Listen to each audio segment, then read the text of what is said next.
crever, putain, c'est mon téléphone.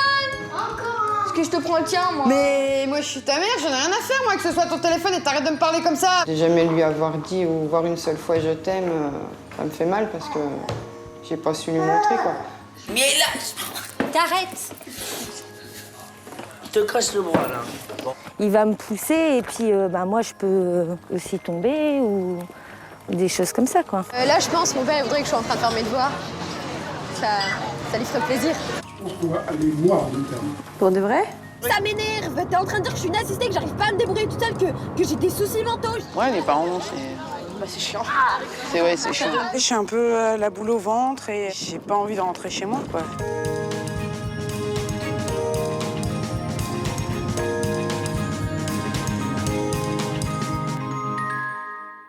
Bienvenue sur Direct 8 pour un nouveau numéro de votre magazine d'enquête au cœur de notre quotidien. Les enfants grandissent souvent trop vite, mais avant de devenir de jeunes adultes, ils passent par la case adolescence, une zone de turbulence plus ou moins forte. Pour les parents d'ados en crise, ces quelques mois de tension peuvent durer plusieurs années et tourner au cauchemar, un enfer au quotidien à la maison pour ces parents parfois désemparés. Entre Gwenaëlle et sa mère, le dialogue est rompu. À 14 ans, l'adolescente ne partage plus rien avec elle. Elle se crie dessus en permanence. Angélique n'en peut plus. Séparée depuis peu, elle est seule pour élever ses 4 plus jeunes enfants. À la maison, les relations sont tendues et les disputes quotidiennes. Gwenaëlle se sent négligée par sa mère. Elle est bien décidée à lui dire pour la première fois ce qu'elle ressent vraiment. Mère et fille vont-elles réussir à se retrouver ? À 14 ans, Corentin est violent avec son jeune frère et sa mère. Son père, déménageur, est souvent loin de la maison. Ses parents ont décidé de demander de l'aide à Hervé, un éducateur spécialisé. Mais c'est le père de Corentin qui va devoir remettre son fils dans le droit chemin. Le football et ses règles bien définies pourraient l'y aider. Si son comportement et ses résultats scolaires ne s'améliorent pas rapidement, Malek va partir en pension. Son père est bien décidé à mettre sa menace à exécution. À 16 ans, la jeune fille grandit dans un milieu privilégié, mais elle vit mal la séparation de ses parents. Loin de sa mère et de son frère, elle a adopté une attitude rebelle. Mais face à la détermination de son père, l'adolescente commence à prendre conscience qu'elle doit changer rapidement d'attitude. À tout juste 18 ans, Eléa a retrouvé un peu de sérénité loin de chez elle, en internat. Après la séparation de ses parents, elle avait choisi de vivre chez son père, mais elle n'a jamais supporté sa belle-mère. En pleine rupture avec sa famille, Eléa redoute les week-ends quand elle doit y retourner. Pourtant, père et fille aimeraient retrouver leur ancienne complicité et partager à nouveau de bons moments. Mais le dialogue semble impossible. Mon ado est en crise. Comment faire face ? Un documentaire de Patrick Spica Productions pour Direct 8. C'est le bordel là par terre, tu me ranges la chambre s'il te plaît? Non, c'est pas... Barbie, là, qui traîne? Non, c'est pas mes affaires. Hein. Bah tu la ranges quand même. Bah non, c'est pas mes Barbies. Tu la ranges. Mais je vais pas ranger ces Barbies. Non, mais n'importe quoi, toi. Bah c'est la petite de ta copine qui les a mis par terre hier qui a joué. C'est la petite de ma copine, mais sœur, je veux dire. Elise, elle a joué aussi. Je vais pas ranger les Barbies, je m'en fous. Entre Gwenaëlle et sa mère Angélique, la moindre chose est prétexte à une dispute. Même un tas de Barbie laissé en vrac par ses frères et sœurs. Je vais pas toujours parler comme ça, mais maintenant, je me rebelle, on va dire, et je lui parle mal. À 14 ans, cette adolescente est en pleine rébellion contre sa mère. Une maman qui ne lui prête pas assez d'attention. Quand je vois les autres qui s'entendent tout bien avec leurs parents et tout, et... Genre, les filles, elles ont une bonne relation avec leur mère, en général. Mais moi, pas du tout, en fait. On va t'enlever la couche tout de suite parce que tu vas me faire pipi dessus. À 38 ans, Angélique n'a pas la vie facile. Pédale. Abandonnée par son mari il y a quelques mois, elle s'est retrouvée seule du jour au lendemain pour élever ses 5 enfants. C'est pas toujours facile de s'occuper de 5 enfants. Ça occupe, ça prend du temps. Faut consacrer du temps à chacun. Angélique doit jongler entre les tâches ménagères, les repas et l'éducation de ses enfants. Un véritable marathon pour cette maman célibataire qui n'a plus une minute à elle. Je suis un petit peu dépassée par les événements des fois. Ça va un peu trop vite. Je trouve que des fois, une journée, c'est pas assez long. Et en fait, moi, je me repose une fois à 8h30 le soir quand ils sont tous au lit. Et voilà, je suis tranquille. Trop accaparée par son quotidien, Angélique est dépassée par la crise d'adolescence de Gwenaëlle. Cela fait près d'1 an que mère et fille se déchirent. À chaque fois, c'est le même scénario. La jeune fille s'enferme dans sa chambre pour écouter du rap, un style de musique qui la touche particulièrement.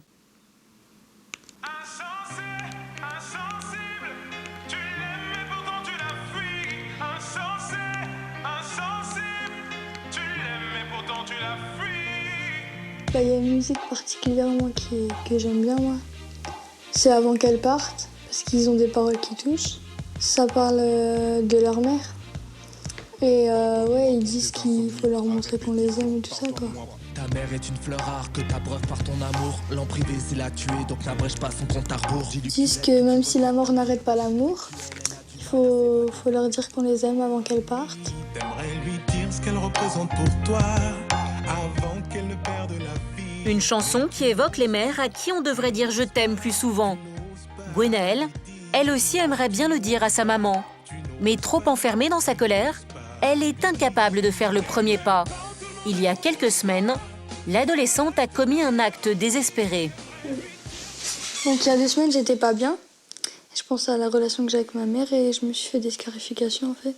Ce jour-là, je pensais à plein de choses. Je me disais que fallait peut-être que je change et qu'on n'a pas une relation mère-fille.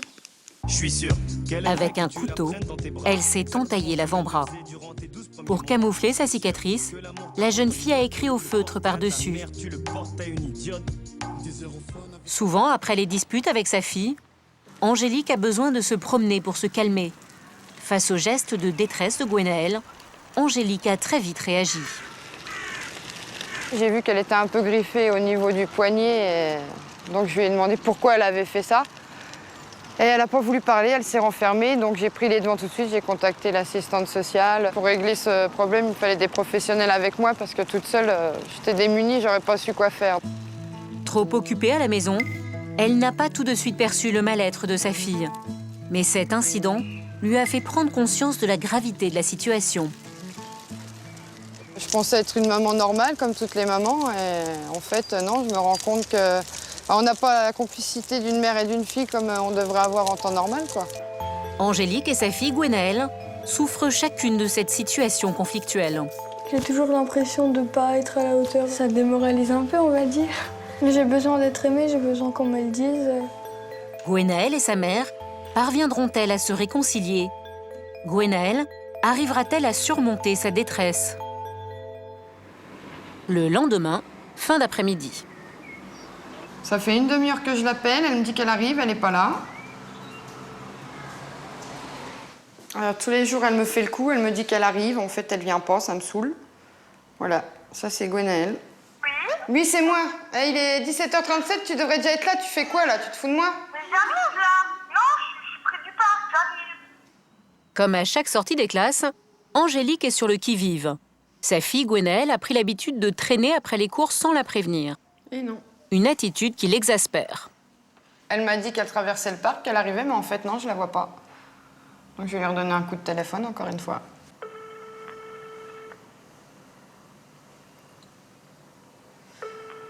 Voilà. Plus de réponse. Merci de laisser un message après le bip sonore. Tu te moques de moi? Tu m'as dit j'arrive, je t'ai même pas vu traverser le parc là-haut, tu fais quoi et tu réponds pas à mes appels? Il est 18h et toujours pas de nouvelles de Gwenaëlle. Elle n'a pas conscience du danger et elle se rend pas compte avec tout ce qui se passe maintenant. Une réponse. Je viens là. Mais personne à l'horizon. Le temps passe et Gwenaëlle n'arrive pas. C'est seulement à 18h30, soit 1h30 après la fin des cours, que la jeune adolescente arrive tranquillement chez elle. Tu te fous de ma gueule? Non, il n'y a pas de ça y est, t'étais où? Une demi-heure, là. Mais j'étais au causé, quoi. Non, je m'en fous, t'as pas allé traîner. Mais je traînais pas. Bah si, tu m'as dit je suis sur le chemin, ça fait un quart d'heure. Mais j'étais en sport et je suis... Non, non, je m'en fous, tu me donnes ton portable. Tu vas me le redonner plus tôt. Je te le redonne plus tôt, je vais te le redonner maintenant. Tu me donnes ton portable. C'est tout, je te punis de portable. Basta, tu vas venir faire tes devoirs et tu le récupéreras après si tu tiens un carreau. Et hop. Mais ça, c'est... Le seul moyen de pression qui marche encore aujourd'hui avec Gwenaëlle, c'est la menace d'une suppression temporaire de son portable. Et si elle fait correctement ses devoirs, elle pourra le récupérer. Viens voir ton agenda, la page de mardi, s'il te plaît. Mais t'as pas besoin de voir, tu vois jamais, je vois pas pourquoi tu regardes là. Parce que tu veux pas me le montrer? Mais tu sais très bien, je vais te dire ce que j'ai à faire. Non, parce que t'as des trucs de marqués dedans, mais je veux voir exactement. Dans l'agenda émaillé de petits mots et de dessins, Angélique s'aperçoit que sa fille lui cache quelque chose. Je me suis fait punir par le prof de chimie parce que j'ai mal fait mon exercice et du coup il a dit que je copierais, j'écoute les consignes au 4 temps de l'indicatif. Eh ben alors tu le feras pour moi aussi, donc tu le fais en double. Mais ça te sert à quoi que je te le fasse? Eh ben ça sert à ce que ça te servira de leçon. Mais c'est bon, j'ai pas besoin de faire 12 fois. Hein. Pour Angélique, c'est la bêtise de trop. Elle décide de monter la menace d'un cran en lui confisquant cette fois définitivement son portable. Ton portable, niet. Mais t'arrêtes de dire de la merde là, c'est bon. Putain, non, t'as dit je l'ai, tu me le donnes. Non, c'est moi Mais non, mais j'en ai rien à foutre. T'avais qu'à rentrer directement au lieu de me prendre pour une ta mère idiote. là, qui a de l'autorité de merde. Fais chier.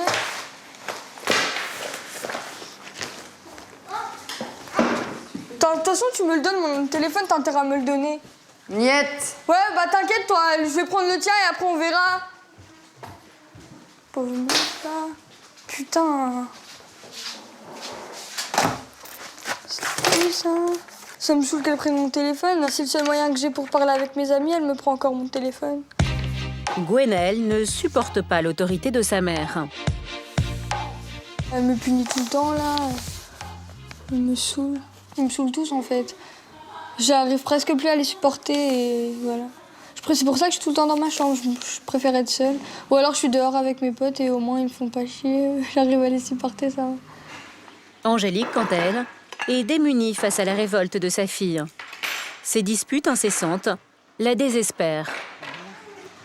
Ça me saoule, ça m'énerve. Il y a des fois, j'ai les nerfs à vif, quoi. Donc, je me calme, une petite cigarette, mais bon, un petit café, mais bon, ça n'arrange pas forcément les choses. Donc, voilà, j'essaye de prendre sur moi, mais bon, c'est pas évident. Il y a des fois, c'est vrai que j'irais bien dans un coin et puis j'aurais besoin de pleurer pour me dégager, quoi. Un moment de répit pour la famille. Ce soir, c'est dans le calme que la journée se termine. Le lendemain, Gwenaëlle sort pour rejoindre ses copains au parc. Des amis à qui elle peut faire des confidences. Avec eux, elle se sent en confiance et peut parler librement du problème qui accapare son esprit, sa mère. En fait, je crois que ma mère, elle me punit parce que genre, je rentre toujours 1 heure ou 2 heures après. En même temps, tu lui demandes pas à l'avance. Ouais, genre je lui dis, bon, ouais, je me casse. Voilà. Et après, elle me dit, tu rentres à l'heure là. Bah ouais. Et après, elle m'appelle, je réponds pas et tout. Enfin, voilà, quoi. Hier, je lui ai dit que je l'insulterais plus et une demi-heure après, je l'ai insulté de connasse.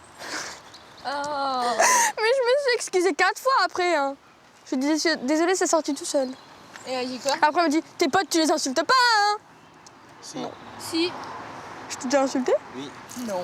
Ah oui, toi, je t'ai déjà dit que t'étais conne, mais c'est gentil. C'est affectif. Mais pourquoi en fait tu lui parles mal? Je sais pas, mais j'aime pas, enfin, je sais pas. Oui, bah non. Ses copains veulent aider Gwenaëlle à améliorer ses rapports avec sa maman. Je sais pas, évite de l'insulter, je sais pas, tu te retiens. Mais oui. Ouais. Je vais m'excuser et je vais essayer de récupérer mon téléphone. Mon meuble. Grâce à eux, l'adolescente envisage aujourd'hui d'éviter le conflit avec sa maman. Gwenaëlle, tu mets la table, s'il te plaît? Bah, tu me donnes mon téléphone. Bah alors là, mais tu mets la table comme tous les soirs et basta, d'où je te donne le téléphone? Tu fais du chantage maintenant? Si Gwenaëlle fait des efforts, c'est qu'elle n'a qu'un objectif, récupérer son portable. L'adolescente se montre docile et le dîner cette fois-ci se passe sans heurts. Mais une demi-heure plus tard, une nouvelle fois le portable devient source de conflit. Je pourrais avoir mon téléphone? Non, tu vas pas crever, putain, c'est mon téléphone! Encore? Parce que je te prends le tien, moi. Mais moi, je suis ta mère, j'en ai rien à faire, moi, que ce soit ton téléphone et t'arrêtes de me parler comme ça. Grosse mytho, va. Non. T'as vu comment tu viens de me parler? Bah tant mieux, c'est bien. Eh bah voilà, bah alors tu sais quoi, ton portable, tu l'as pas du week-end, tu le récupéreras que lundi. Essaye, je crois pas. Ah bah voilà, ça t'apprendra à m'avoir traité. Ouais, je crois pas. Et le sujet est clos, je veux plus rien entendre. Arrête de faire ta mère qui a de l'autorité, t'en as pas. Alors c'est pas ta belle, là. Tu vas voir. Ouais, c'est bien. Tu vas voir. Oui, bah là, c'est clair, tu l'as pas ton portable. Hein. Bien sûr. Entre la mère et la fille, l'ambiance est électrique. Après plus d'1 heure d'insultes, Angélique ne parvient pas à avoir de l'autorité sur sa fille. Exaspérée, elle abdique et le lui rend. Quand je t'appelle, tu me réponds. Oui, je réponds. Tu réponds. Si t'as le malheur de pas répondre quand je te passe un seul coup de fil, ça va chier. C'est clair? Oui. T'as plus ton portable. Oui. Merci. Okay. Gwenaëlle a récupéré son portable. Une fois de plus, elle a gagné la partie. Bien dormi? Dimanche matin au réveil. Allez Gwenaëlle, parce que le déjeuner, tu vas pas le prendre 3 heures après, je vous le sers en même temps, alors hop. Fais pas chier, putain. Réveil électrique. Ça sent la bonne humeur pour toute la journée. Gwenaëlle a bien du mal à sortir de son lit. Bah non. Les petits déjeuners familiaux se font souvent sans elle. Alors là, je vais aller retourner dans la chambre chercher Gwenaëlle. Allez, pourquoi tu manges pas? Je t'aime. Moi aussi, je t'aime. Gwenaëlle ne le montre pas, mais au fond d'elle-même, l'adolescente souffre. Tu te fous de ma gueule, là. Voir sa petite sœur dans les bras de sa mère la rend terriblement jalouse. Alors Gwenaëlle devient agressive. Tu voudrais vraiment me faire chier, toi, je te jure, hein. Car des marques de tendresse, Gwenaëlle n'en a pratiquement jamais reçu de sa maman. Quand j'ai entendu qu'elle lui a dit « je t'aime », ça m'a fait mal. Quand je pense que ma mère me dit pas qu'elle m'aime, bah... ça me fait bizarre quand même, parce que je sais pas ce que je lui ai fait pour pas qu'elle me le montre, tout ça. J'ai l'impression de manquer d'amour par rapport à ma mère, ouais. Ça me fait encore plus me refermer sur moi-même. Je suis sûr qu'elle aimerait que tu la prennes dans tes bras, exactement comme elle le faisait durant tes 12 premiers mois. Incompréhension, colère, désespoir. Entre la mère et la fille, c'est l'impasse. Alors aujourd'hui, elles ont décidé de réagir. Elles ont rendez-vous avec un psychologue. Si elles appréhendent cette séance, elles y mettent aussi beaucoup d'espoir. Bonjour Pamela Drago. Bonjour. Vous pouvez vous installer. Merci.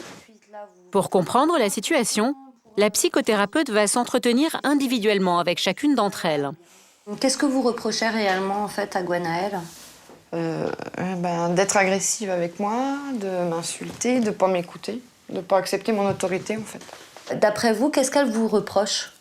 De pas passer du temps avec elle, de pas lui dire je t'aime, d'être agressive aussi dans mon parler. Mais bon, ça c'est dans ma nature, c'est mon caractère qui est comme ça. Par rapport à ce que vous avez vécu dans votre enfance, les relations que vous avez avec votre mère, est-ce qu'il y a quelque chose... Disons qu'elle m'a pas donné l'amour que j'aurais dû avoir, quoi. Donc les câlins, tout ça, on connaissait pas, donc... C'est vrai que j'ai reporté un peu ce que j'ai vécu sur ma vie actuelle, quoi. Bon, on va en rester là pour l'instant, puis je vais chercher Gwenaëlle. Tu peux venir ici? C'est au tour de Gwenaëlle d'évoquer ses difficultés. Dans la relation avec ta mère, comment tu te décrirais? Je suis pas cool du tout avec ma mère. Je lui parle mal. Et comment tu décrirais ta mère? Ma mère, elle s'énerve trop vite déjà. Ouais. Et sinon, c'est une bonne mère. Elle essaie de faire ce qu'elle peut, quoi. Mais est-ce que tu penses que y a des choses qu'elle pourrait faire mieux? Il y a des choses précises qui te viennent en tête? Me montrer qu'elle m'aime déjà, parce qu'elle me le montre pas du tout. Qu'est-ce que tu aurais envie comme ça spontanément de partager avec elle? Des moments de complicité, qu'on parte toutes les deux en balade, qu'on puisse parler, que je lui raconte mes journées et tout ça. Ce qui se passe dans ma vie, quoi. Pourquoi est-ce que la scarification t'est venue en tête? Je sais pas, c'est venu tout seul. Non, je voulais pas me suicider, c'était... D'un côté, j'ai pas bien fait parce que c'est pas bien de faire ça quand même. Mais je pense que d'un côté, ça a changé beaucoup de choses aussi. Désormais, c'est ensemble que la mère et la fille doivent envisager des solutions. Un moment extrêmement difficile que chacune redoute. Par rapport à ta maman, qu'est-ce que tu t'engages à faire? Alors, moi, je m'engage à être plus respectueuse. Tu peux la regarder, hein. Tu peux la regarder. Ouais, je m'engage à être plus respectueuse avec toi, à te parler mieux. Et vous? Moi, je m'engage à passer plus de temps avec toi, à te faire des câlins, à pouvoir réussir à te dire je t'aime facilement.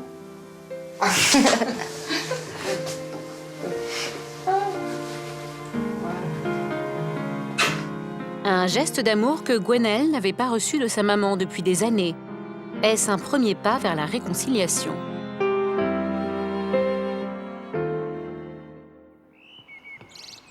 Quelques jours plus tard, depuis l'entretien avec la psychologue, Angélique a ouvert les yeux sur les causes profondes du mal-être de sa fille. Je me sens responsable. Hein.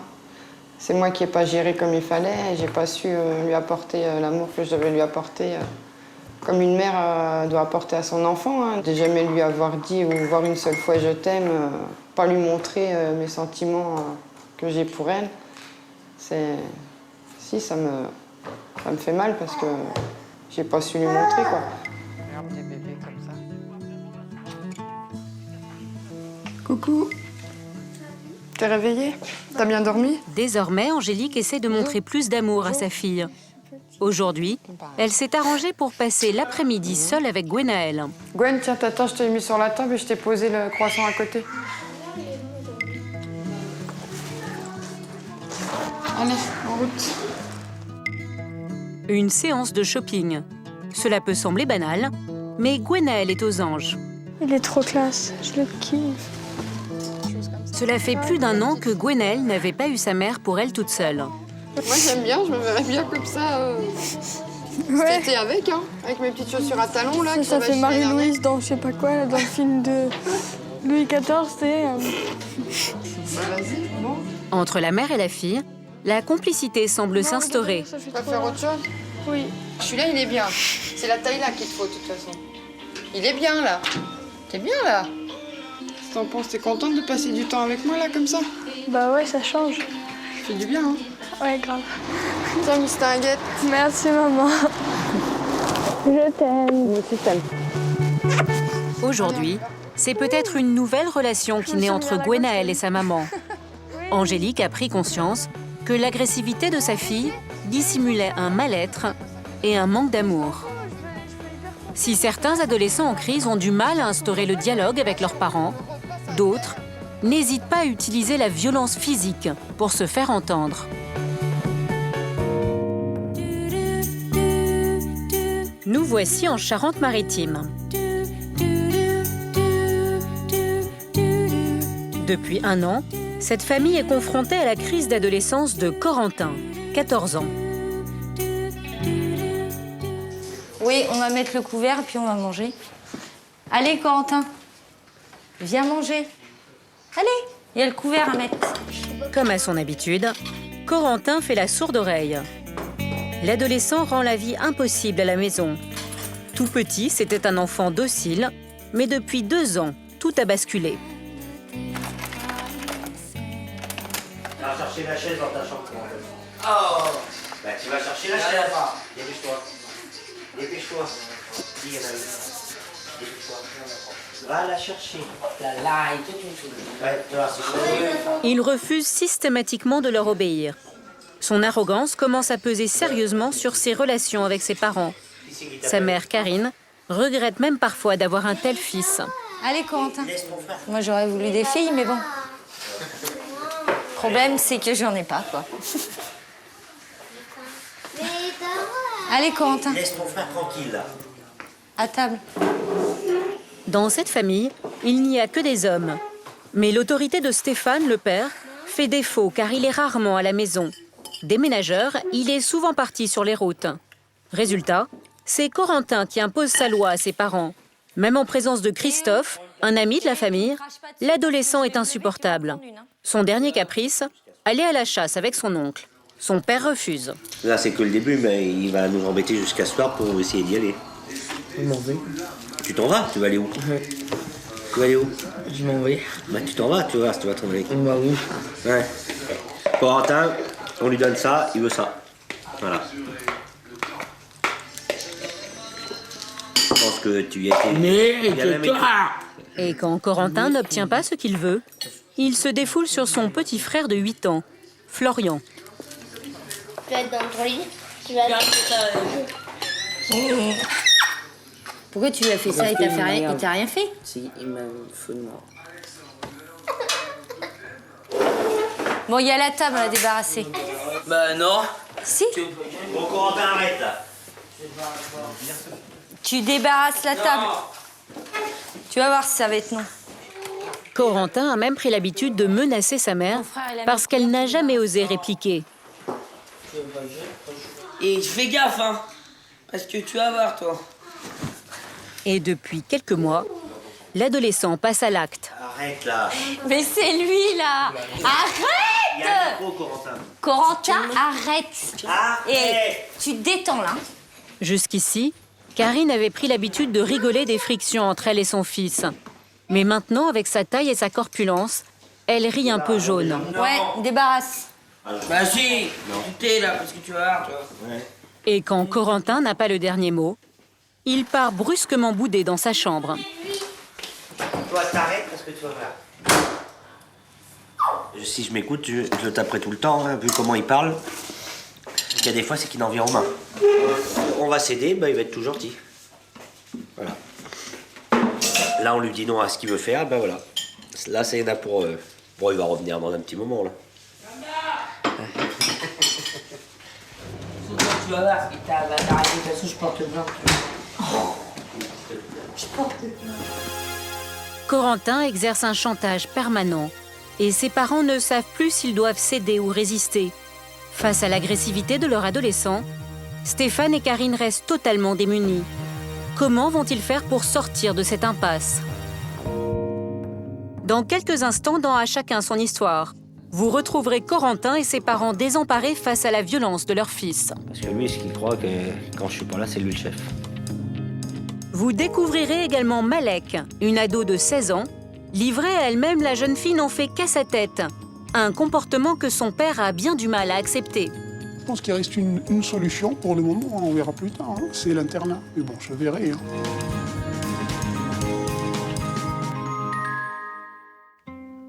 Face à une telle situation de crise, Karine a besoin de s'accorder des moments de répit. Ces simples gestes du quotidien, comme promener le chien, sont l'occasion de prendre du recul. Ces crises à répétition font souffrir Karine, une femme déjà fragilisée par la perte de son emploi il y a 3 mois. Du coup, c'est elle qui s'occupe à plein temps de Corentin. Mais face à la violence de son fils, Karine craint pour sa propre sécurité. Il me tape pas trop souvent, mais enfin pas trop. Non, il me tape pas, mais c'est des gestes. Il va me pousser et puis moi je peux aussi tomber ou des choses comme ça, quoi. C'est pour ça que moi je dis à mon mari de partir le moins souvent, parce que c'est pas facile de gérer un enfant de 14 ans comme ça, quoi. Funky. Il y a des fois je le comprends pas, hein, les réactions qu'il a. Hein. Donc, s'il nous tape ou quoi que ce soit, un jour, ça peut très bien mal se passer. Et puis, à un moment ou à un autre, on va plus pouvoir le garder, quoi. Sans aucune limite, Corentin n'hésite pas à tyranniser sa mère au point de lui faire mal. Ne contrôlant pas sa force, Corentin est devenu un danger pour sa propre famille. J'aurais dû prendre mes gants, moi, ça caille. Tu joues avec qui? Je veux pas avec toi, en tout cas. En totale rébellion, Corentin est presque toujours menaçant. Désarçonné, Stéphane ne comprend pas ce qui a pu provoquer un tel changement de comportement chez son fils.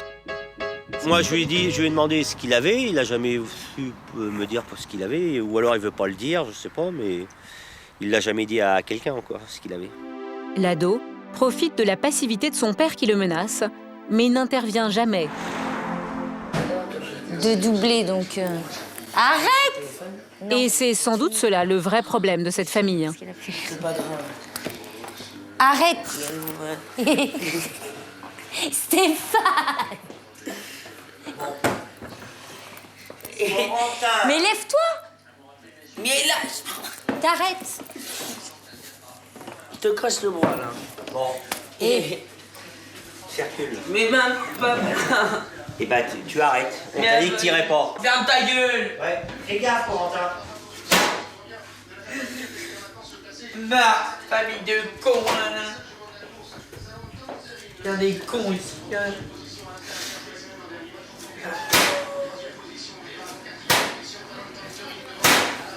Arrête, Corentin. Et toi? Ouais, mais par contre, si je me déplace... Ouais, bah, tu vois. Ça, j'étais plus fort que ta grande gueule, là. L'autre, là, il commande toujours. Vas-y, marche dehors. On va bien marcher dehors.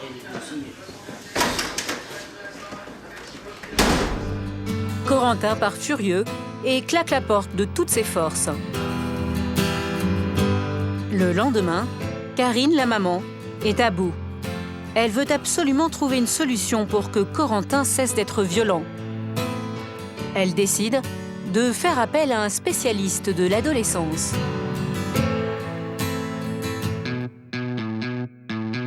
Hervé est éducateur. Des jeunes en difficulté, il en gère tous les jours depuis 15 ans. Sera-t-il en mesure de remettre Corentin sur le droit chemin? Parviendra-t-il à calmer ses pulsions violentes? Avant la rencontre, nous avons décidé de lui montrer des images de la famille de Corentin. Ben, c'est pas bien, mais bon, si on intervient, ça risque de doubler, donc... Là, elle est en train de dire que ce que fait son fils, c'est pas bien, mais que si elle intervient, ça risque de doubler, donc elle a juste peur de son fils. Voilà, et en plus, quand elle dit ça, elle jette un petit coup d'œil inquiet sur sa gauche, et on dirait que le fils arrive, justement. Parce qu'on Non, mais regarde. tu l'as pas. Elle va lui envoyer un message.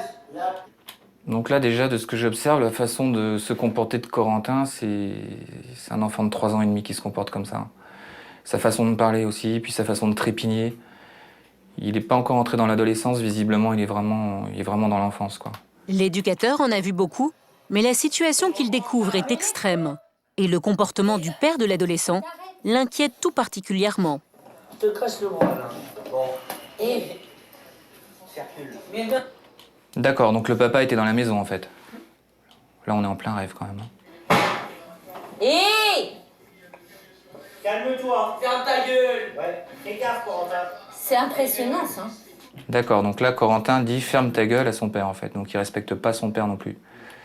Il y a du travail. Moi, je pense que depuis qu'il est né, c'est comme ça, il n'y a aucune limite.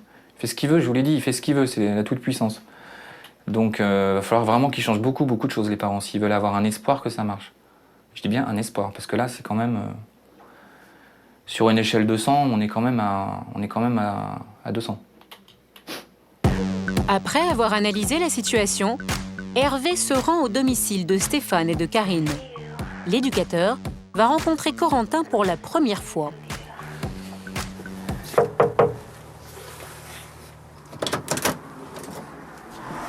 Bonjour. Bonjour. Hervé, enchanté. Stéphane, le papa de Corentin. Bonjour. Bonjour. Allez-y, entrez. Bonjour madame. Hervé, enchanté. Ça va? Ouais? Oui. Ah, tant mieux. Le professionnel va tenter d'établir le contact avec le jeune garçon. Corentin ne prend pas la situation au sérieux.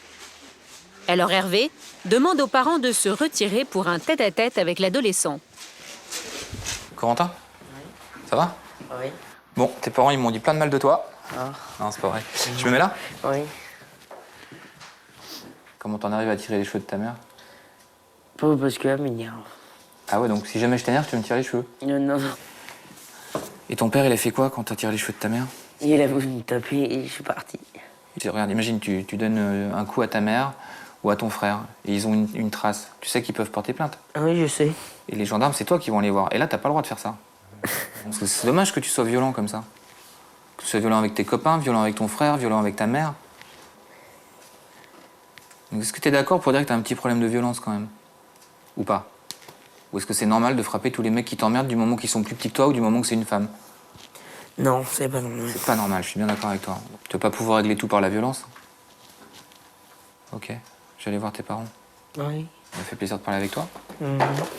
Après 1 heure de discussion, Hervé sent bien qu'il n'a pas convaincu l'adolescent. La situation est plus compliquée qu'il ne le pensait. Hervé va désormais mettre la pression sur les parents et tout particulièrement sur Stéphane, le chef de famille. De par votre métier sûrement et l'éloignement, il manque de limites, clairement.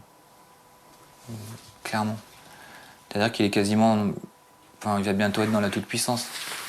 Donc soit vous enrayez ça tout de suite, à 14 ans et demi, c'est encore de la pâte à modeler, vous allez avoir quelques clashs. Hein. Oui, bah, tout à fait, ça va pas marcher du jour au lendemain. Voilà, mais il faut que vous soyez vainqueur à chaque fois, vous lâchez rien. Vous dites le truc, vous faites. D'accord. Vous n'êtes pas là, vous lui expliquez, voilà, je ne suis pas là, maman est là, ça se passe comme si j'étais là.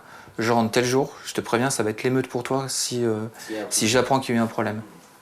Là, il faut vraiment que vous recadriez des règles. Et là, il a 14 ans, mais quand il va avoir 18 ans, alors c'est quoi? Bah oui. Il arrive les bras en V, vous négociez pas avec lui, quoi. D'accord. Surtout pas. Sinon, ça sera pire qu'avant.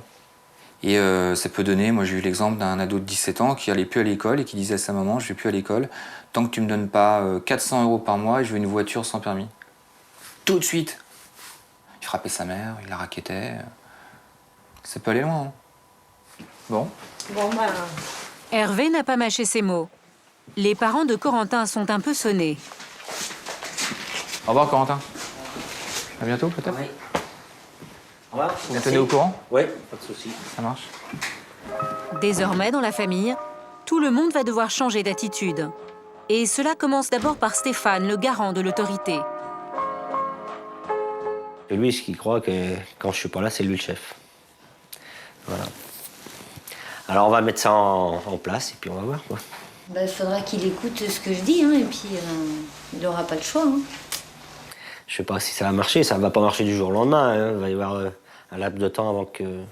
Mais j'espère que il va changer son comportement et puis tout ça quoi. Quel impact aura le passage de l'éducateur sur la famille? Corentin va-t-il changer d'attitude?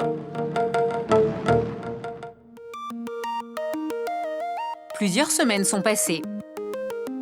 Depuis le départ d'Hervé, Karine et Stéphane ont commencé à mettre en pratique ses conseils. Et avec son frère à tour de rôle, ils mettent le couvert. Déjà. Comment? Oui, c'est ça, oui. Mais pour l'instant, à chaque fois que je te l'ai dit, tu l'as mis le couvert. Non. Si, bah si. Stéphane a établi des règles et reste ferme lorsque Corentin fait une crise. Je lui ai dit aussi que quand je partais sur la route, que c'est pas lui qui commandait à la maison, que s'il y avait un souci, ça serait son papy qui viendrait le voir. Ouais. Voilà. Ouais. Voilà, et puis. Ça me fait pas plaisir. Règle. Il respecte les gens. Voilà. C'est que j'étais pas loin. J'étais là pas longtemps, je pensais que j'ai fait des trucs après. Corentin! Mais arrête de se cacher là. Père et fils ont même trouvé un terrain d'entente. Le football. Un sport qui permet à Corentin de se défouler tout en respectant certaines règles, celles du jeu.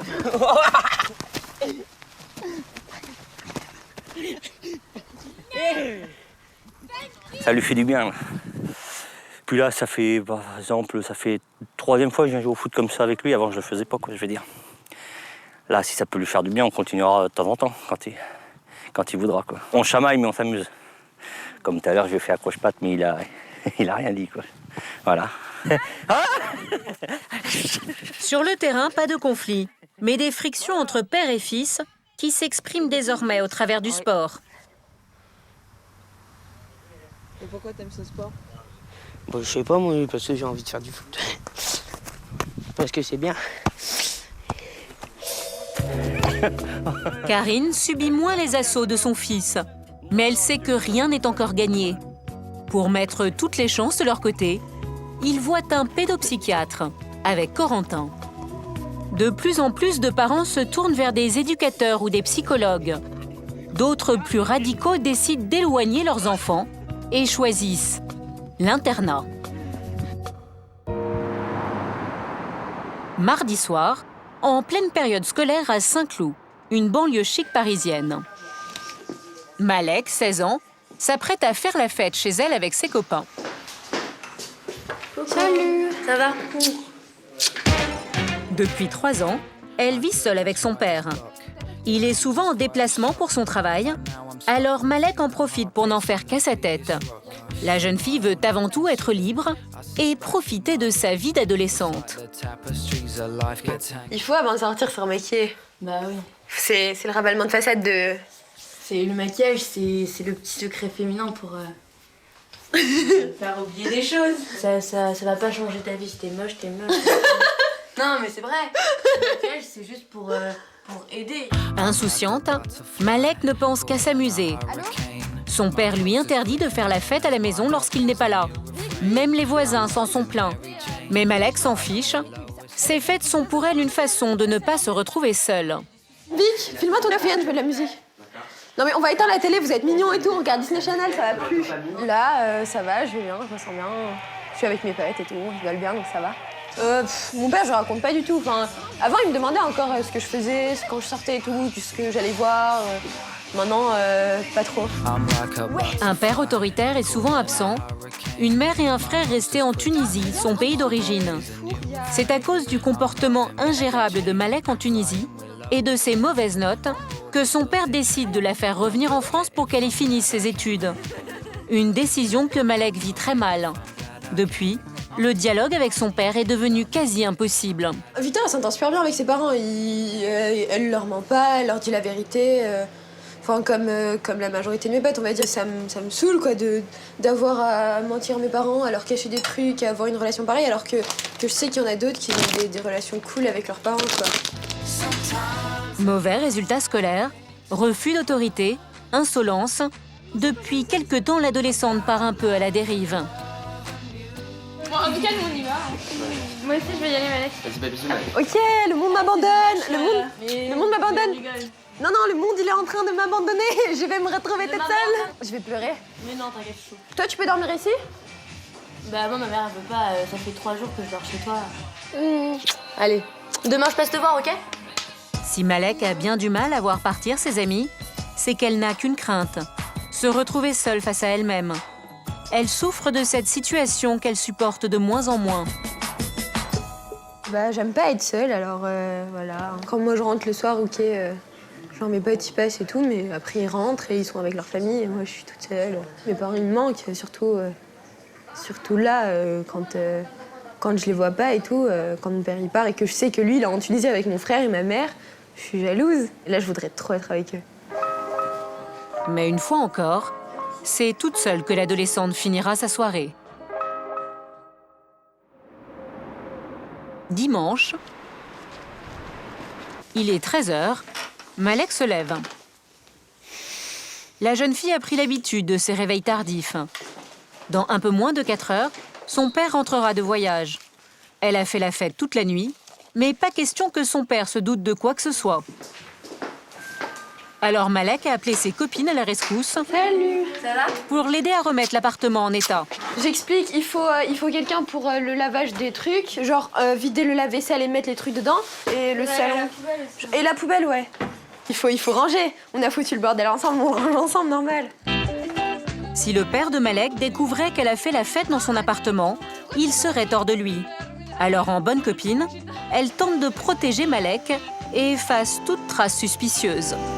Son père, il va être choqué tellement c'est propre. C'est bon, on y va. Le ménage à peine achevé, Malek et ses copines décident de sortir pour aller boire un verre. La jeune fille sera encore une fois absente au moment du retour de son père. Comment va-t-il réagir lorsqu'il rentrera? Même si Malek adore être en compagnie de ses copines, la jeune fille est bien consciente que n'ayant pas encore fini ses devoirs, sa place ne devrait pas être dans un café, mais à son bureau. Là, je pense, mon père voudrait que je sois en train de faire mes devoirs. Ça lui ferait plaisir. C'est comme s'il avait plus aucun espoir pour moi, qu'il pensait que j'étais foutue, qu'il n'y avait plus aucun espoir que je réussisse ou que je me reprenne. Malek souffre du regard sévère que porte son père sur elle. Mais malgré ça, aujourd'hui encore, elle va échapper à ses devoirs. Pendant ce temps-là, le père de Malek rentre de voyage. À peine a-t-il franchi le seuil de l'appartement qu'il se rend compte que sa fille n'est pas là pour l'accueillir. Juste un petit mot sur la table. Bienvenue à la maison, bisous, ta fille adorée Malek. Dans cette lettre, Malek l'informe aussi que ce soir, elle ira au cinéma. Son père est mécontent. S'apercevoir que sa fille de 16 ans sort en plein milieu de la semaine ne lui fait guère plaisir. Je pense qu'en cours de semaine, il faut plutôt faire ses devoirs. Voilà, c'est aussi simple que ça. Son père est excédé par toutes ses sorties. Depuis 3 ans, il cherche à remettre sa fille dans le droit chemin. Mais malgré tous les efforts déployés, le comportement de son adolescente ne s'améliore pas et leur relation se dégrade de plus en plus. Le fossé s'est creusé au fil des années. D'abord, au vu de la décadence que j'appellerais décadence scolaire. Un enfant mineur, quand même, il y a des règles à respecter. Et de toute manière, c'est la championne de la transgression des règles. Effectivement, Malek n'a que faire des règles imposées par son père. Alors, ce dernier est totalement désemparé par l'attitude de sa fille. Il a décidé cette fois d'avoir recours à la méthode forte. Je pense qu'il reste une solution pour le moment, on verra plus tard, hein, c'est l'internat. Mais bon, je verrai. Hein. Je pense que c'est la solution qui pourrait éventuellement sauver un tout petit peu la mise. Sur le chemin du retour, Malek appréhende les retrouvailles avec son père. D'autant que ses derniers résultats scolaires sont médiocres. Son père ne sera pas content. Et ce soir, en consultant sur Internet le carnet de présence scolaire de sa fille, il découvre ses multiples retards. À bout de nerfs, il veut cette fois-ci que les choses changent. Malek ? Oui. Tu viens ? Malek ne l'a pas vu depuis 2 semaines. Oui. Mais elle ne semble pas pressée de le rejoindre. Assieds-toi. Est-ce que tu vois la liste de tes retards ? C'est sérieux de la part d'un élève qui est en première ? Non. Ouais, pourquoi alors t'as tous ces retards ? Je sais pas, mardi, je sais plus pourquoi. Malek, prise au dépourvu, tente d'échapper à sa responsabilité. Pour toi, pour le moment, disons le lycée, c'est pas la priorité. C'est ma priorité ? Bah si, c'est ma priorité. Bah si. L'adolescente est loin de s'imaginer que ses absences à répétition vont lui coûter très cher. Je pense qu'on va aller voir l'internat. Pour de vrai ? Ouais. Demain. Quel demain ? Non. Pour Malek, cette décision fait l'effet d'une douche froide. La pension, c'est ce qu'elle redoute le plus. Aujourd'hui, le père et la fille sont dans une impasse et voir leur relation s'être à ce point dégradée fait terriblement souffrir Malek. Mon père, c'était trop mon héros quand j'étais petite. Donc ça a vraiment changé. Enfin, personne ne s'attendait à ce qu'on passe du stade où je suis sa petite princesse à où maintenant je suis son pire ennemi. Non, mais là, non. Même pas parler de mon père.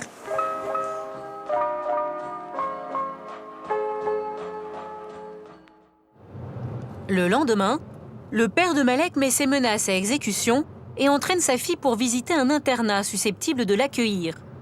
L'adolescente, quant à elle, ne se fait pas à l'idée que son père puisse la menacer de l'envoyer en pension. Si j'avais des solutions, tout simplement je les aurais mis en œuvre, mais là j'ai plus de solutions en fait. Donc je pense qu'il y a des gens qui sont des professionnels de l'éducation qui peuvent apporter quelque chose, et c'est ça, c'est à savoir se faire aider au bon moment. Lorsqu'on n'y arrive pas, on n'y arrive pas. Hein. C'est les copines qui priment, c'est les sorties qui priment. Ah, moi, j'accepte pas que tu me dises « Ouais, elle traîne toujours avec les gens qui ont rien à faire, elle traîne toujours avec je sais pas qui, avec des gens qui ont des mauvaises notes et je sais pas quoi. Parce que ouais, tu penses que tous mes potes, ils ont des mauvaises notes, parce que tous mes potes, c'est des ratés, je sais pas quoi, alors que trop pas. » Je crois que c'est parce qu'il faut qu'on reste 18 heures par jour devant une table, comme ça, on travaille tout le temps, non. Après 1 heure de trajet et de dispute, le père et la fille sont à bout. Quand ils arrivent à l'internat, la tension est à son comble.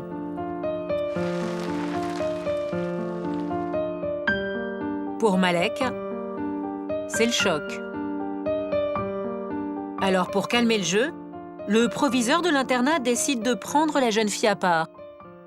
On avance doucement. Je vous laisse peut-être repartir avec elle. Voilà, et puis après on vous appellera. Oui, tout à fait. D'accord. Bon, ici on a une possibilité, les élèves font tous du cheval. On a des chevaux derrière, je vais te montrer. Hein, et les gens qui viennent de Paris, quand tu arrives le vendredi, ils pleurent parce qu'ils ne veulent pas partir. C'est vrai, toi tu pleures parce que tu ne veux pas arriver. Eux ils pleurent parce qu'ils ne veulent pas partir. Pour essayer de convaincre la jeune femme, le proviseur va lui faire rencontrer une élève de l'internat. La demoiselle, elle a un peu des réticences avec l'internat. J'ai eu plein de doutes, plein de questions. Je me suis dit, ouais, je vais arriver, je connais personne.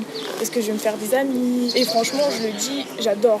J'adore parce que quand t'es, surtout dans l'adolescence avec nos parents, souvent il y a des crises d'adolescence qu'on a avec nos parents et c'est horrible. Et quand tu rentres chez toi le week-end et que t'as pas vu tes parents pendant une semaine, que tu les retrouves, en fait t'as que les bons côtés. Parce que ils savent que t'es dans un endroit où tu travailles, ils savent que t'es bien encadré. Et du coup quand tu rentres chez toi, voilà, c'est génial parce que tu prends pas la tête avec tes parents. Si le papa de Malek veut inscrire sa fille dans cet internat, il devra débourser 6 000 € par an. Mais Malek, pour l'instant, ne semble pas du tout conquise par ce nouveau style de vie, bien au contraire. Voilà. Alors là, c'est la pièce centrale de l'internat, en fait, c'est le foyer. Donc là, ils ont leur télé, après ils font ce qu'ils veulent, ils se regroupent, il y a même la pièce à côté, s'ils font leurs devoirs. Voilà, bien content. Un cadre de vie structuré, empli de règles strictes et d'horaires précis à suivre. Une nouvelle vie qui effraie Malek. Après la visite, direction le bureau du proviseur pour essayer de ramener la jeune fille à la raison. Pour moi, ça me faisait mal au cœur que tes résultats, tu étais une élève brillante et que tes résultats n'arrêtaient pas à se dégrader. Et en plus, ton comportement, il devenait insupportable. C'est les résultats scolaires. Et si tu veux qu'on règle le problème, je m'emporte un peu. Aujourd'hui, je peux renoncer à cet aspect scolaire et il n'y aura plus de problème et tu fais ce que tu veux. Les esprits s'échauffent rapidement. Le chef d'établissement tente alors de raisonner l'adolescente et de jouer les médiateurs. Il faut aussi que tu relativises les choses. Tes parents sont quand même responsables de ta scolarité et de toi. Tu es encore une adolescente. C'est peut-être parce que tu vis pour toi-même et seule que tu arrives à des notes comme 10. C'est peut-être la question là qu'il faut se poser. C'est peut-être que tu n'es pas capable encore d'être autonome et de faire tes choix. Parce que si c'était le cas, tu aurais 17. Blessé dans son ego, Malek va faire une proposition.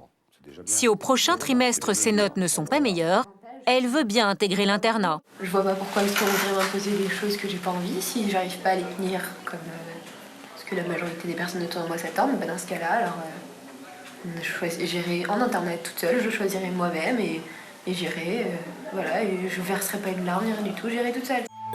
Dernière chance pour Malek, la menace de l'internat a fait son effet. Elle a décidé de réagir. Bon courage.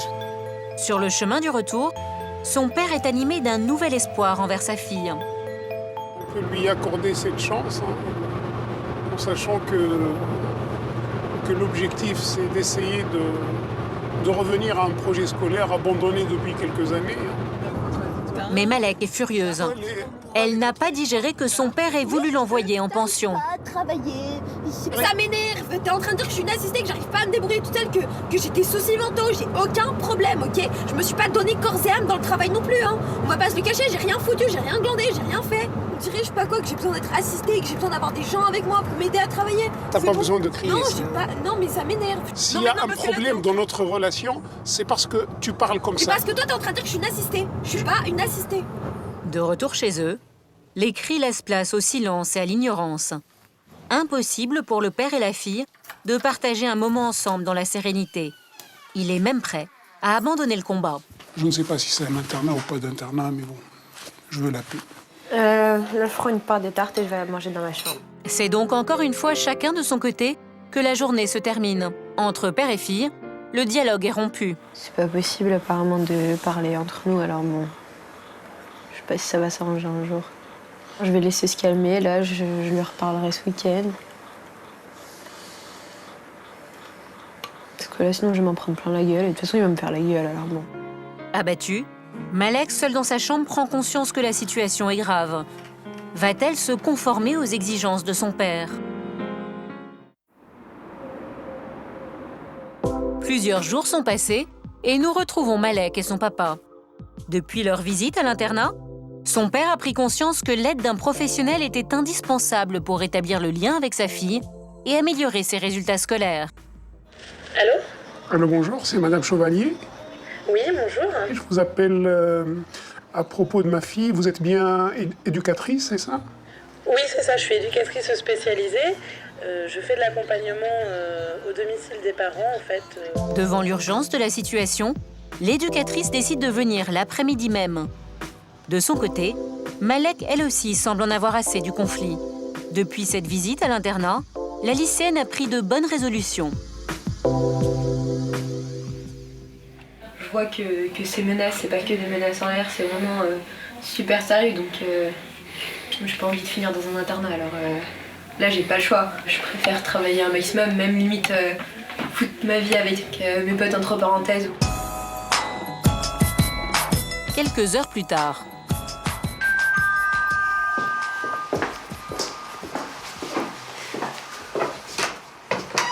Bonjour.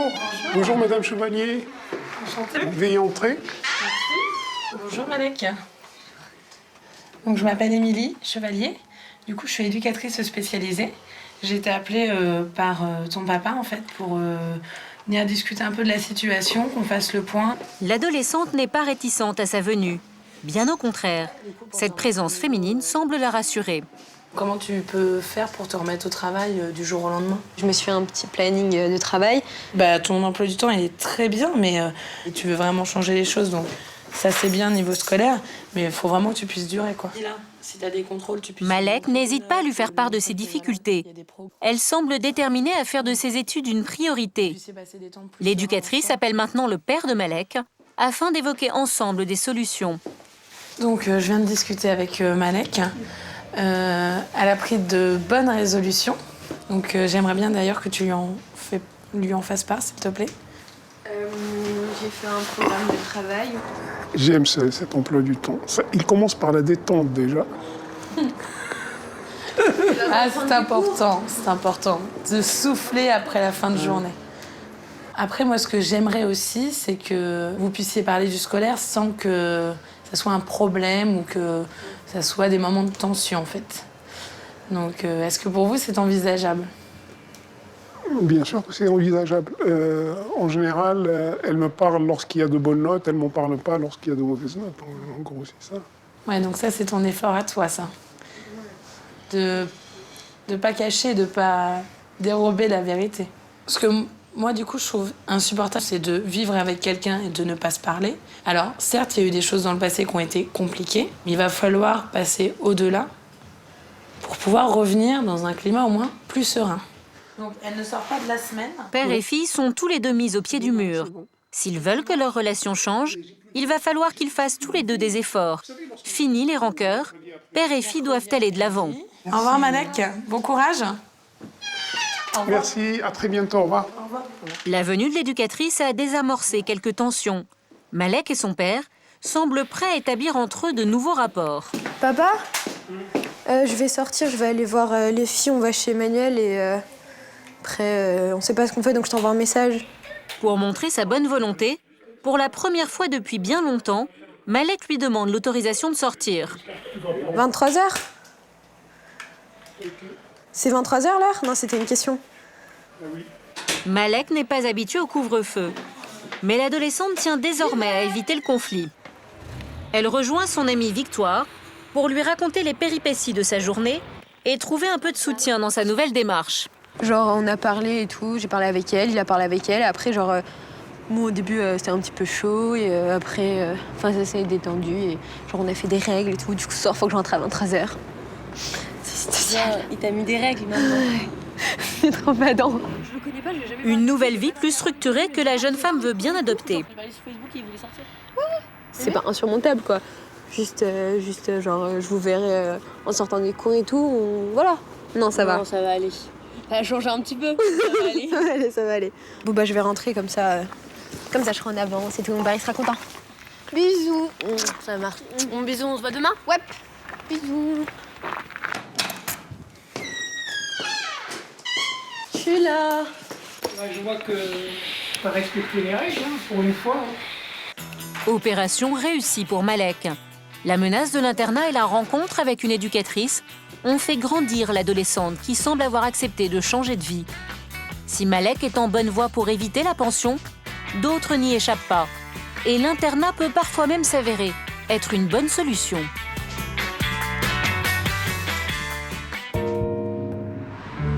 Maule, une petite ville des Yvelines.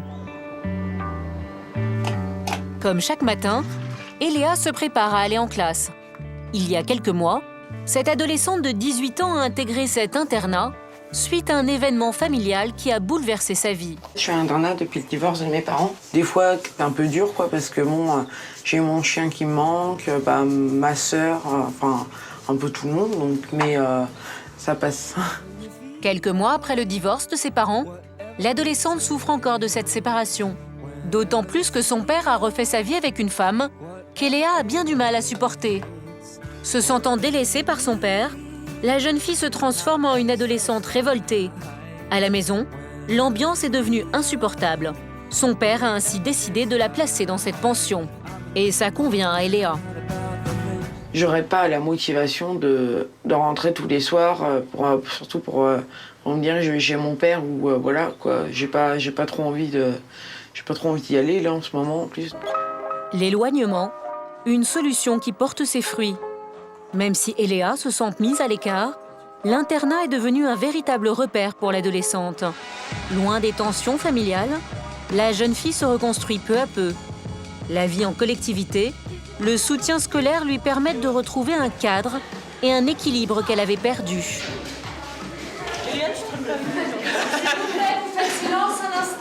Pour les professeurs, comme pour la conseillère éducative de l'internat, Nathalie, arriver à un tel résultat est un travail de tous les instants. Les élèves qui arrivent avec des conflits familiaux, qui ont une attitude totalement différente à l'internat, ça s'explique simplement par le fait qu'on n'est pas dans la relation affective. Et c'est vrai que des élèves comme Eléa, qui sont dans le conflit à leur domicile, vont arriver à l'internat, se plier aux règles, alors qu'on peut imaginer que chez eux, ils sont dans la grossièreté ou voire quelquefois dans la parole même violente. À l'internat, ouais, c'est un peu une deuxième famille. Je me sens mieux que chez moi parce que pour travailler, après, d'un côté, il y a aussi les amis. Bon, on se sépare le week-end. Bon, des fois, c'est dur de se séparer le week-end. Même si Eléa est plus apaisée, l'adolescente a bien du mal à gérer ses émotions. Un rien la déstabilise. Ses camarades le savent bien. Eléa peut être imprévisible. Ouais, quand elle s'énerve, des fois ça peut être violent. Ouais, je peux vite partir en fait au quart de tour, donc... À fleur de peau, la jeune fille peut compter sur le soutien de ses camarades et de son petit ami, Enzo. Pour eux aussi, l'adolescence est un cap difficile à surmonter. Là, ouais, l'adolescence, c'est compliqué, quoi. En 2 mots, la merde. Oh, toi, Voilà. Ouais, les parents, C'est chiant. C'est chiant. Ça donne des ordres tout le temps. Ouais. Faut s'embrouiller avec eux, ils sont jamais d'accord avec vous. En conflit avec sa famille, Eléa est jalouse de la place qu'occupe sa belle-mère dans le cœur de son père. Mon père, je lui dis, tu passes plus de temps avec elle qu'avec moi, quoi. Puis voilà, alors que bon, plusieurs fois, on a essayé. Enfin, je lui ai dit, bon, on va faire des sorties et tout, et bon, elle m'a dit, oh non, moi je vais qu'avec elle et tout. Donc voilà, quoi, c'est énervant, quoi. Donc qu'elle prenne tout, quoi. La semaine touche à sa fin, et chaque vendredi après-midi, un air de fête souffle sur l'internat. Alors que la plupart des élèves sont ravis de revoir leurs parents, pour Eléa, la perspective de passer le week-end en compagnie de son père et de sa belle-mère est un véritable cauchemar. Une hantise qu'elle confie à son petit ami Enzo. Ça va ? Ouais. Ouais, je suis pas trop motivée là. Je vais rentrer chez moi. Ce qui me fait chier, c'est que je passe moins de temps avec mon père et enfin voilà quoi. J'ai l'impression qu'elle le bouffe, donc ça me fait chier quoi. Qui se rebelle pas contre elle, quoi. Jalouse de sa belle-mère, déçue par l'attitude de son père, Eléa se sent mal aimée. Ces 2 jours s'annoncent difficiles. Je suis un peu stressée de retrouver ma belle-mère pour ce week-end. Ouais, j'ai un peu la boule au ventre et puis j'ai pas envie de rentrer chez moi, quoi. L'adolescente parviendra-t-elle à dépasser ses rancœurs pour accepter cette nouvelle situation familiale? Arrivera-t-elle à retrouver la complicité qu'elle avait par le passé avec son père? Comme chaque fin de semaine, Jean-François récupère sa fille Eléa pour le week-end. Ça va? Ça va et toi? Bonjour. Ouais. Cela fait plusieurs jours qu'ils ne se sont pas vus et le malaise entre eux est déjà bien présent. Une fois encore, leur sujet de discorde fait très vite surface. La belle-mère. Ouais, ça se passe mal avec... C'est ça, Chine, pour ça? Bah oui. Si Jean-François entend les reproches de sa fille, il ne peut s'empêcher de prendre le parti de sa nouvelle femme. Ouais, elle a élevé ses enfants d'une certaine façon. Ouais, mais moi, je suis pas son enfant. Voilà. Et bon, elle a gardé un peu le... Elle est assez stricte vis-à-vis de ses enfants. Elle a bien élevé... Ils sont très bien élevés, ces enfants, je dis pas. Ils sont corrects, polis. Bah, moi aussi, je suis correct et poli. Hein. Blessée par la remarque de son père, Eléa se terre dans le silence jusqu'à la fin du trajet. Bon, il n'a plus rien à se dire. À peine arrivée chez son père, Eléa évite sa belle-mère et s'enferme directement dans sa chambre. Non, j'aime pas trop traîner ici. Puis je reste, on va dire, le maximum de temps dans ma chambre. Enfin, j'ai toujours un peu une appréhension avant de rentrer ici, quoi. L'adolescente souffre de cette mauvaise relation avec son père, mais elle se sent incapable d'aller vers lui. Alors ce week-end encore, elle décidera de le passer chez sa grande sœur. Son père lui propose de l'emmener. Ouais. C'est bon, ça te dirait d'aller boire un café Bah ouais. avant de partir? Ouais, vas-y. Il aborde la relation avec sa fille avec un certain détachement. Oh bah, je la laisse libre, elle a 18 ans, elle fait pas ce qu'elle veut, mais bon, elle est libre d'aller voir sa sœur quand même. C'est pas la peine qu'elle vienne ici si elle se sent mal. Bon, on y va. C'est parti. Eléa sera donc restée à peine 2 heures chez son père. Peut-être que ce tête-à-tête en dehors de la maison leur permettra de se retrouver. Mais une fois sur place, le silence se fait de plus en plus pesant, le malaise est palpable. Alors très vite, les tensions reviennent. Déjà, ta chambre, faut que ça soit rangé. Elle est rangée à chaque fois que je pars, hein. Je laisse pas comme je la laissais au Et un dessert, petit déjà. coup de balai, parce que déjà... Blessée, Eléa veut cette fois-ci dire à son père tout ce qu'elle a sur le cœur. Parce que parfois, j'ai plus l'impression d'être une gêne pour toi que, voilà, et pour elle surtout.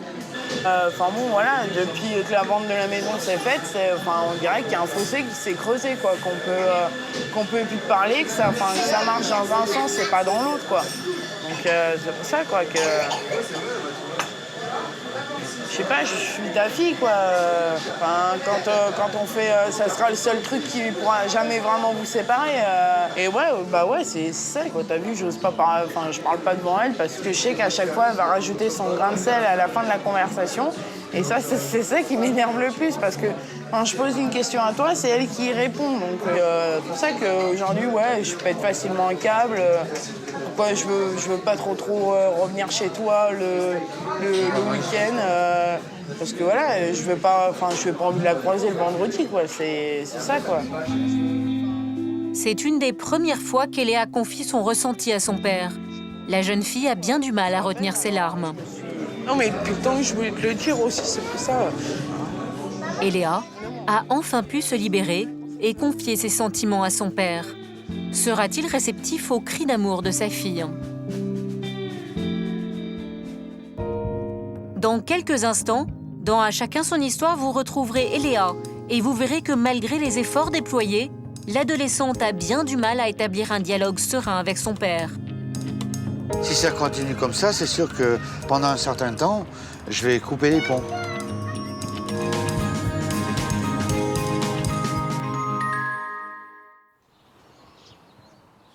Nous retrouvons Eléa.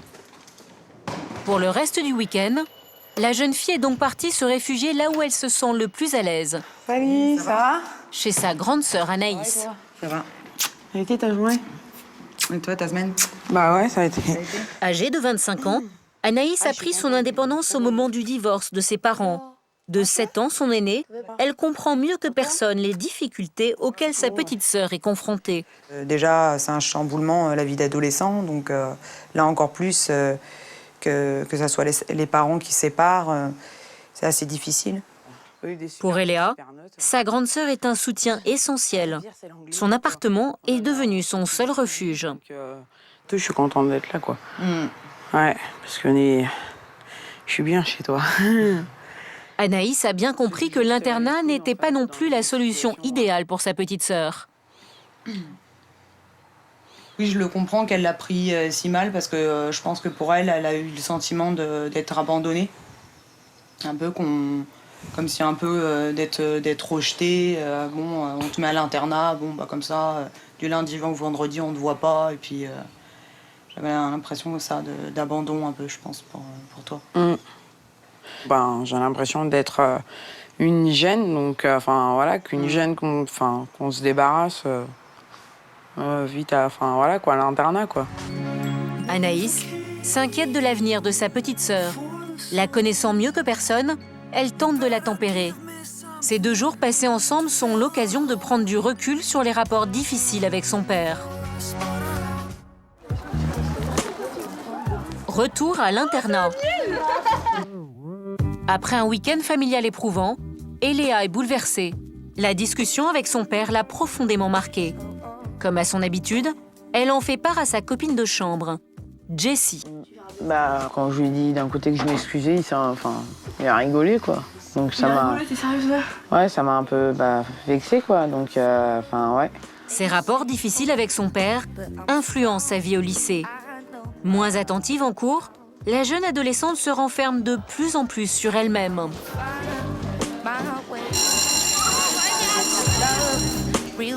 Un mal-être qui n'échappe pas à l'équipe éducative.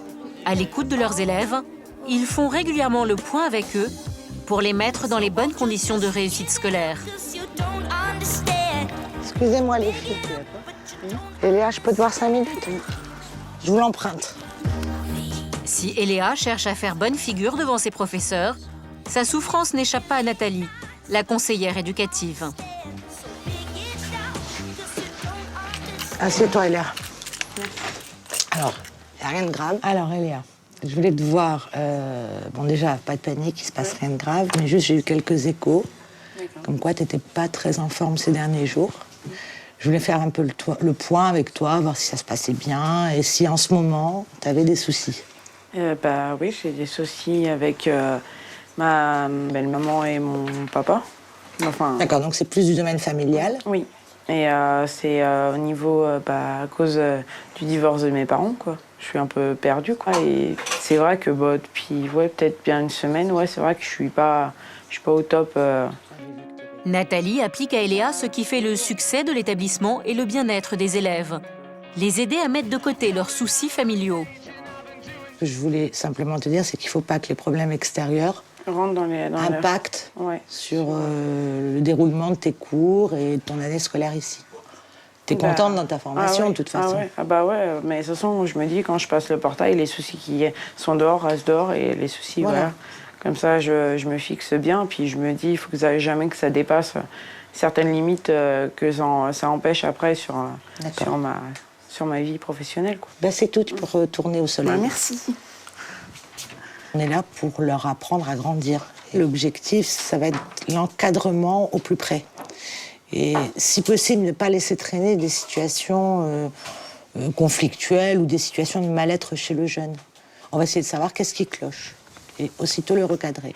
Et je pense que c'est ce qui fait aussi que bien des jeunes se sentent soutenus. Un accompagnement qui donne du baume au cœur à la jeune fille. Aujourd'hui, Eléa veut réagir et ne plus laisser ses chagrins empiéter sur sa vie de lycéenne. Ça m'a enlevé un poids sur les épaules, quoi. Parce que t'en as parlé à quelqu'un. Ouais, mais je m'énerve trop, quoi. Quelques jours plus tard, nous retrouvons Eléa. Elle n'a toujours pas revu son père. L'adolescente paraît plus calme et montre une certaine joie de vivre. Elle obtient même de meilleurs résultats. Ces jours passés loin des tensions familiales lui ont permis de se remettre en cause. Aujourd'hui, elle semble décidée à améliorer les relations avec son papa. Eléa décide de briser le silence en le contactant. Ouais, c'est moi, ça va? Ouais. Ça va, t'es libre pour parler ou... Ouais, je voulais m'excuser du comportement que j'ai envers toi des fois. Ouais, je suis désolée de m'en prendre autant à toi. Un mea culpa qui semble faire son effet. Non. Jean-François lui propose même de l'inviter dans un restaurant. Ce tête-à-tête va-t-il permettre de repartir sur une nouvelle relation? Bisous.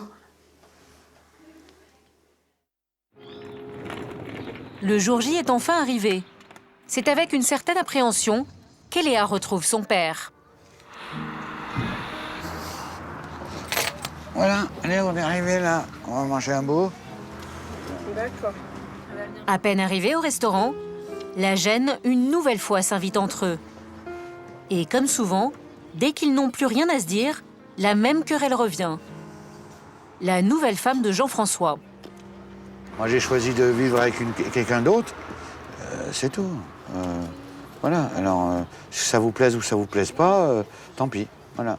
Moi, je ferai pas marche arrière, d'accord? Bah moi non plus, je pense. Bah rien, bah, c'est tout. Contre toute attente, Jean-François n'est pas prêt à faire des concessions. Pour lui, pas question de se soumettre aux demandes de sa fille en tirant un trait sur sa nouvelle compagne. Si Eléa est blessée, elle cherche à ne pas le montrer. Pour retrouver son amour, maladroitement, elle le menace de plus jamais le voir. Et moi, je vais aller chez ma soeur ou chez ma mère, et puis voilà, comme ça. C'est réglé l'affaire. C'est mieux qu'on coupe les ponts, je pense. Pour tout le monde, comme ça au moins c'est clair et net. C'est bien, ça.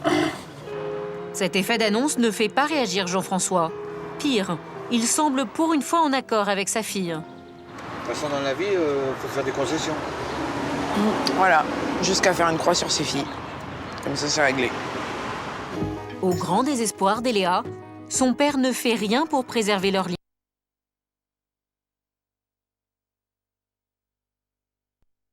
Demande d'Eléa, Anaïs, sa grande sœur, est appelée en renfort. Si ça continue comme ça, c'est sûr que pendant un certain temps, je vais couper les ponts. À quoi ça va servir de couper les ponts? Tu penses que ça va arranger les choses de couper les ponts? Je verrai bien, ça sera à vous de réfléchir. Le dialogue entre père et fille semble définitivement rompu. Bon allez, on se dit au revoir? Ouais. Alors, hop. À la prochaine. Finalement, ce qui devait être un déjeuner de réconciliation s'est transformé en un véritable échec. Je suis un peu en colère que ça s'est pas bien passé. Ouais, je referai pas le pas. C'est tout, c'est à elle de comprendre. N'ayant pas trouvé un terrain d'entente, père et fille partent chacun de leur côté. Ce week-end, Eléa le passera à nouveau chez sa sœur. Pour elle, c'est une immense déception. Au début, je pensais qu'il y avait une solution, mais en fait... Enfin, je sais même pas s'il y en a une, quoi. Découragée, Eléa ne veut même plus faire d'efforts pour reconquérir son père. Vu le mal qu'il m'a fait, quand on me dit je nuis à son bonheur, enfin... moi, déjà, je trouve ça dégueulasse qu'il fasse passer sa copine avant nous, quoi. On avait l'impression que les choses allaient s'arranger et qu'en fin de compte, bah non, on a l'impression que ça va rester comme ça, quoi. Jusqu'à quand, bah, on sait pas trop, quoi. Bah, là, c'est une nouvelle vie qui commence sans mon père. Unies dans la douleur, les filles savent qu'elles peuvent compter l'une sur l'autre. L'adolescence reste souvent un cap éprouvant pour toute la famille et l'oblige à se remettre en question pour partir peut-être sur des relations plus adultes.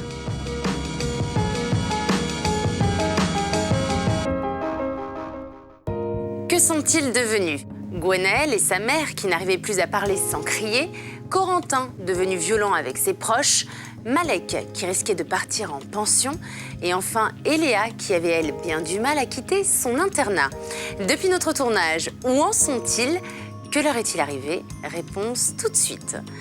Et juste après, à chacun son histoire continue sur Direct 8. Depuis notre passage, Gwenaël est à nouveau en conflit avec sa mère Angélique. Si l'entretien chez la psychothérapeute leur ont fait prendre conscience de certaines choses, mère et fille ont encore du mal à mettre en application ces conseils. Les disputes sont de nouveau quotidiennes. Du coup, Angélique a pris rendez-vous avec un éducateur spécialisé. De son côté, Corentin continue d'être suivi par un pédopsychiatre. Sa famille vit toujours selon ses sauts d'humeur, mais ses excès de violence se font de plus en plus rares. Malek a tenu ses promesses. Émilie, l'éducatrice, continue de lui rendre visite 2 fois par mois. Ses recommandations ont un impact positif sur la jeune fille. Ses notes du second trimestre sont en hausse.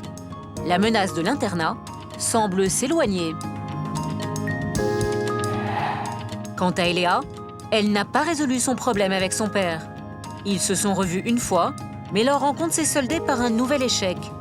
Du coup, Eléa continue sa formation et prévoit de faire une année supplémentaire à l'internat, devenu son véritable refuge.